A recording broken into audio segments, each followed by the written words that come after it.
Hello everyone. Indian skin के सबसे बड़ी प्रॉब्लम क्या है?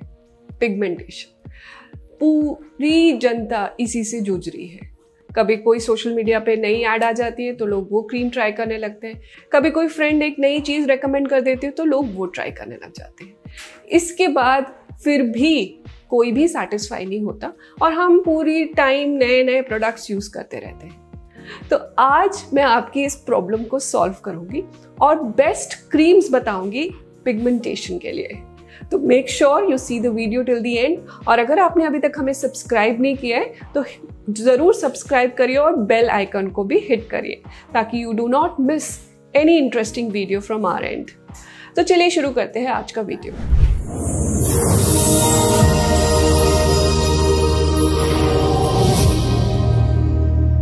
सबसे पहले ये समझते हैं कि पिगमेंटेशन होता क्या है, क्योंकि जिस तरह का पिगमेंटेशन है क्रीम भी वैसे ही होनी चाहिए, नहीं तो वो काम नहीं करेगी। तो पिगमेंटेशन होता है इंक्रीज इन मेलानिन सिंथेसिस। जो हमारी बॉडी को कलर देता है उस पिगमेंट को हम मेलानिन कहते हैं। या कई बार किसी कारण की वजह से या तो पिगमेंट सेल्स इंक्रीज हो जाते हैं या पिगमेंट प्रोडक्शन इंक्रीज हो जाता है। दोनों ही कारणों की वजह से पिगमेंटेशन हमें स्किन में दिखती है। और क्योंकि हमारी इंडियन स्किन है, टाइप 4 टाइप 5 स्किन है, इसलिए पिगमेंटेशन होने की टेंडेंसी हमारे अंदर है ही। अब ये ट्रिगर्स क्या होते हैं, मतलब ये किस चीज़ से पिगमेंटेशन इंक्रीज हो सकती है? ट्रिगर्स जो पिगमेंटेशन को इंक्रीज करते हैं वो हो सकते हैं आपके हार्मोन्स, हो सकते हैं आपका सन एक्सपोजर, जो जिसमें स्पेशली यूवी लाइट और ब्लू लाइट भी आजकल बोला जाता है कि वो भी इसका मेन कारण है। सेकेंड, कोई इंजरी। थर्ड, आपका आयरन का ओवरलोड, यानी अगर बॉडी में एक्सेस आयरन हो तो भी ये आपकी पिगमेंटेशन इंक्रीज हो सकती है। Next is there is an improper skin care routine. अगर आप एक improper skin care routine follow कर रहे हो जिसमें मॉइस्चराइजर नहीं लगा रहे, सन ब्लॉक्स नहीं लगा रहे, या इनफ्रीक्वेंटली लगा रहे हो, कभी मन है तो लगा रहे हो, बहुत सारी डिफरेंट क्रीम्स एक साथ यूज़ कर रहे हो, ये सब एक इम्प्रॉपर स्किन रूटीन के अंदर कंबाइन करते हैं। अब कौन से मॉलिक्यूल्स हमारे पिगमेंटेशन पे काम कर सकते हैं उसको समझने से पहले थोड़ा सा ये समझते हैं कि पिगमेंट हमारी बॉडी में बनता कैसे है। पिगमेंट बनने के लिए एक केमिकल एक्टिविटी होती है जो हमारी बॉडी में होती है। ये केमिकल जो स्टेप्स होते हैं वो समझना ज़रूरी इसलिए है क्योंकि हर क्रीम एक डिफरेंट स्टेप पे एक्ट करती है। ठीक है, तो मेन प्रोसेस होता है जो हमारी बॉडी में टायरोसिन एक प्रोडक्ट होता है, एक केमिकल होता है, वो डोपा में कन्वर्ट होता है। ये कन्वर्जन के लिए हमें एक एंजाइम चाहिए होता है जिसको हम कहते हैं टायरोसिनेज एंजाइम। डोपा कन्वर्ट होता है डोपाक्विनोन में, जो कि यूमेलेनिन और फ्यूमेलेनिन बनाता है। ठीक है, इसमें बहुत कंफ्यूज मत होना, सिंपल मैंने आपको स्टेप बताया, बस उसको ध्यान रखना। ठीक है, अब क्रीम कैसे चूज करें? ठीक है, क्रीम चूज करने से पहले आप ये समझो कि क्या मॉलिक्यूल्स हैं जो पिगमेंटेशन पे एक्ट करेंगे। अगर आप वो मॉलिक्यूल समझ गए तो क्रीम आप कोई भी उठाओ, आप पीछे टर्न करके देखोगे, कार्टन पे आपको कॉन्स्टिट्यूएंट्स दिख जाएंगे और आप बहुत इजीली डिसाइड कर सकते हो कि ये आपके लिए काम करेगी या नहीं। इसलिए ब्रांड्स में मत कंफ्यूज हो, मॉलिक्यूल्स को देखो, बिकॉज सारे ही ब्रांड्स उन बेसिक मॉलिक्यूल्स को यूज कर रहे हैं। ठीक है, तो आप मॉलिक्यूल्स की हम बात करेंगे और आप बहुत इजीली अपनी क्रीम्स को सिलेक्ट कर पाओगे। सबसे पहला मॉलिक्यूल है ग्लाइकोलिक एसिड। बहुत ज़्यादा यूज़ होता है, अल्फा हाइड्रोक्सी एसिड है, फ्रूट से डराइव होता है और बेसिकली जो सेल का टर्नओवर है उसको इंक्रीज करके हमारी पिगमेंटेशन को ये डिक्रीज करता है। ठीक है, इसमें कुछ प्रोडक्ट्स मैं आपको बता रही हूँ जो आप एक गाइडलाइन की तरह यूज़ कर सकते हैं। बायोडर्मा का एक नाइट पील आता है जिसके अंदर ग्लाइकोलिक एसिड की जो कंसंट्रेशन है वो 12% के अराउंड होती है, इफेक्टिव प्रोडक्ट है। इसी तरह एप्का के भी कुछ प्रोडक्ट्स आते हैं जिसके अंदर ग्लाइकोलिक एसिड है, पर उसमें 2% भी आता है, 6% भी आता है, 15% भी आता है, तो you can check them out. फिर हमारा नेक्स्ट मॉलिक्यूल जो आता है वो है कोजिक एसिड। अब कोजिक एसिड टायरोसिनेज एंजाइम की एक्टिविटी को इनहिबिट करता है और इसके साथ साथ एक एंटी इन्फ्लेमेटरी इफेक्ट भी होता है। इसीलिए कोजिक एसिड बहुत अच्छे से इंडस्ट्री में और बहुत सारी क्रीम्स में यूज़ होता है। कुछ क्रीम्स हैं जैसे कि कोजिलाइट, कोजिमैक्स, ये बहुत अच्छा कॉम्बिनेशन है। फिर हमारा आता है विटामिन सी। विटामिन सी भी एक बहुत इंटरेस्टिंग मॉलिक्यूल है बिकॉज वो बहुत सारे इफ़ेक्ट्स हमारी स्किन को देता है। सबसे पहले तो इसका एक एंटीऑक्सीडेंट इफेक्ट है और साथ में एक लाइटनिंग इफेक्ट भी आता है। विटामिन सी स्किन के सेल टर्नओवर को इंक्रीज करता है और साथ साथ कोलाजन बूस्ट करता है। इसीलिए वो जो हमारी पिगमेंटेशन क्रीम्स में यूज़ होता है। इसके कुछ एग्जाम्पल्स हैं एपिशाइन serum, civet, active C plus, ये बहुत सारे अच्छे प्रोडक्ट्स हैं जो आप यूज़ कर सकते हैं। फिर एक मॉलिक्यूल है जिसको हम कहते हैं टेट्राहाइड्रोकर्क्यूमिन। अब ये टेट्राहाइड्रोकर्क्यूमिन एक्चुअली हल्दी से डिराइव्ड है। कर्क्यूमिन जो है वो हल्दी से डिराइव होता है। इसमें एडवांटेज क्या होती है कि ये एक एंटी इन्फ्लेमेटरी है, यानी कि इन्फ्लेमेशन को भी कम करता है और एक एंटी बैक्टीरियल इफेक्ट भी देता है स्किन के अंदर। बहुत सारे प्रोडक्ट्स हैं जो भी इस मॉलिक्यूल को स्मॉल क्वांटिटीज़ में यूज़ करते हैं। नेक्स्ट जो सॉल्ट है वो है एजेलिक एसिड। अब एजेलिक एसिड सबसे ज़्यादा इसलिए यूज़ होता है क्योंकि ये जो रेड मार्क्स हो जाते हैं पिंपल्स के बाद, जो इन्फ्लेमेशन हो जाती है उसके बाद वो जो रेड मार्क्स हो जाते हैं ना, ये उस पर बहुत ज़्यादा इफेक्टिव होता है।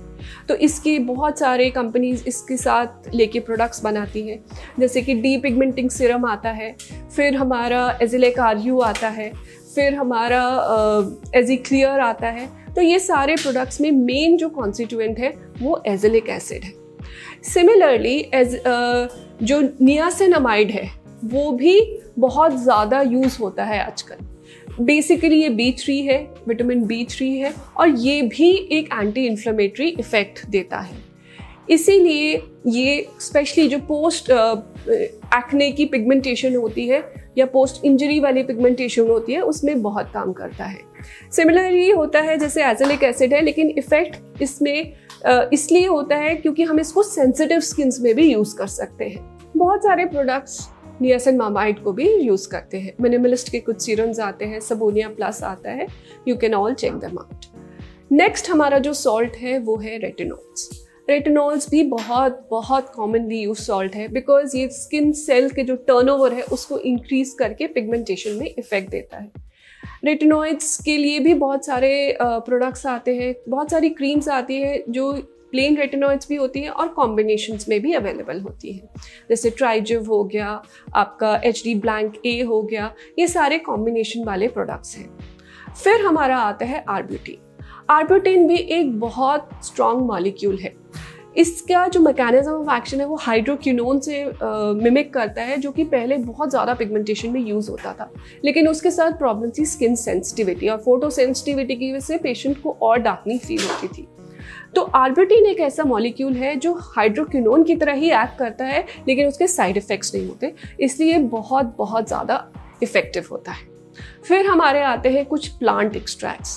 प्लांट एक्सट्रैक्ट्स में हमारे लिकोरिस, मलबरी एक्सट्रैक्ट्स और डिफरेंट एक्सट्रैक्ट्स आजकल आते हैं। बहुत सारी कंपनीज इन कॉम्बिनेशंस को लेके आई हैं। यूजुअली ये जो मैंने आपको ऊपर मॉलिक्यूल्स बताए उनके साथ मिक्स होके ही आते हैं। अब हमने ये तो समझ लिया कि मॉलिक्यूल्स कौन से हैं, पिगमेंटेशन भी समझ लिया। अब सिंपल टिप्स कि भाई अब इस मॉलिक्यूल्स को हम अपनी पिगमेंटेशन के लिए यूज़ कैसे करें। सबसे पहले आप देखो कि आपको किस तरह की पिगमेंटेशन है। क्या आपको पोस्ट इन्फ्लेमेटरी पिगमेंटेशन है या आपको मेलाज्मा या एक अनइवन टोन है। अगर आपको इस तरह की पिगमेंटेशन है जो कि इन्फ्लेमेशन की वजह से है, तो आप एजेलिक एसिड और ये सारे डिफरेंट सॉल्ट्स, नियासिनामाइड, ये वाले सॉल्ट ग्रुप्स को उठा सकते हैं। अगर आपको सिर्फ एक टैन वाली पिगमेंटेशन है तो आप कोजिक एसिड उठा सकते हैं, विटामिन सी उठा सकते हैं, राइट, ग्लाइकोलिक एसिड भी उठा सकते हैं, लेकिन लेस परसेंटेशन में। अगर आपको मेलाज्मा जैसे पिगमेंटेशन है तो हम कॉम्बिनेशंस यूज़ कर सकते हैं। ग्लाइकोलिक एसिड थोड़ा हायर स्ट्रेंथ, आर्ब्यूटिन यूज़ कर सकते हैं, प्लांट एक्सट्रैक्ट्स के साथ कॉम्बिनेशन यूज़ कर सकते हैं, या हम रेटिनॉल्स यूज़ कर सकते हैं। वो ग्रुप ऑफ मॉलिक्यूल्स वहाँ ज़्यादा काम करेगा। अब दूसरी चीज़ याद रखने की बात यह है कि पहले एक ही चीज़ उठाइए, ये नहीं कि सुबह ये लग रहा है, दोपहर को ये लगा लो, शाम को ये लगा लो। मैंने बहुत सारे पेशेंट्स मेरे पास आते हैं, वो पूरा एक बंडल लेके आते हैं, ये क्रीम वो क्रीम, हम सुबह ये लगाते हैं, दोपहर को ये। This is not the right way. एक क्रीम से आप शुरू करिए, उसको एटलीस्ट 3 महीने काम करने का तो टाइम दो, तभी तो पता चलेगा कि वो एक्ट कर रही है या नहीं। सेकेंडली, क्रीम यूज़ करने से पहले पैच टेस्ट करो, अपने कान के पीछे उसको लगा के देखो कि आपको कोई सेंसिटिविटी तो नहीं हो रही। Then only you start using it. Third most important चीज़ यहाँ याद रखने की ये है कि कंसंट्रेशन छोटी होनी चाहिए। स्मॉलेस्ट अवेलेबल कंसंट्रेशन से स्टार्ट करो, धीरे धीरे बिल्डअप करो, और प्लीज़ जंप मत करो। 3 महीने दो उसको काम करने के लिए, नहीं तो यू विल गेट कंफ्यूज कि ये तो काम नहीं करे, you will jump to the other salt, तब तक वो आपकी स्किन को कुछ अलग ही चेंज कर चुकी होगी। सो प्लीज़ ये जंपिंग बंद करो, पेशेंस रखो, ठीक है। इस सारी चीज़ों के अंदर ज़रूरी है मॉइस्चराइजेशन एंड सनब्लॉक। मॉइस्चराइजेशन बिल्कुल भी कम नहीं होना चाहिए। इनफैक्ट जब हम ये सारे एक्टिव्स मॉलिक्यूल्स यूज़ करते हैं तो स्किन को रिपेयर के लिए एक्स्ट्रा हाइड्रेशन चाहिए। राइट मॉइस्चराइज़र पिक करो, उससे फ्रीक्वेंटली यूज़ करो, साथ के साथ sunblock and frequent application. This will also enhance the effect of the molecules which are using, ठीक है। नेक्स्ट इज, अगर आप कोई प्रोसीजर या स्किन ट्रीटमेंट्स करा रहे हो, ठीक है, उससे 3 से 4 दिन पहले इसको डिसकंटिन्यू करो, और उसके बाद भी 3 से 4 दिन पहले बाद तक इसको डिसकंटिन्यू करो। जब भी आप क्रीम्स लगाओ, उसके लेबल को पढ़ो कि ये डे एप्लीकेशन है या नाइट एप्लीकेशन है, उसको फॉलो करो। ये नहीं कि हमें ज़्यादा जल्दी इफेक्ट चाहिए तो मैं दिन में भी लगा लेता हूँ, that is not the right approach.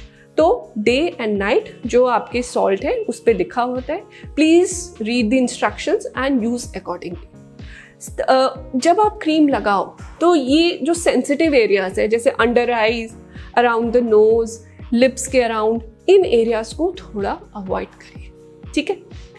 अब जो सारी इंफॉर्मेशन मैंने आपको दी है, इससे कंफ्यूज मत होना, आराम से ध्यान से दोबारा से वीडियो को सुनना कि कौन सी पिगमेंटेशन पे कौन सा मॉलिक्यूल एक्ट होता है, ठीक है। और छोटे कंसंट्रेशन से स्टार्ट करना, 3 महीने तक यूज करना, साथ में मॉइस्चराइज और सनब्लॉक करना, एंड फिर मुझे बताना कि कौन सा मॉलिक्यूल आपके लिए काम किया। आई होप ये वीडियो आप अपने फ्रेंड्स के साथ भी शेयर करोगे ताकि उनको भी ये नॉलेज मिले। तो till the next time, stay healthy and stay safe.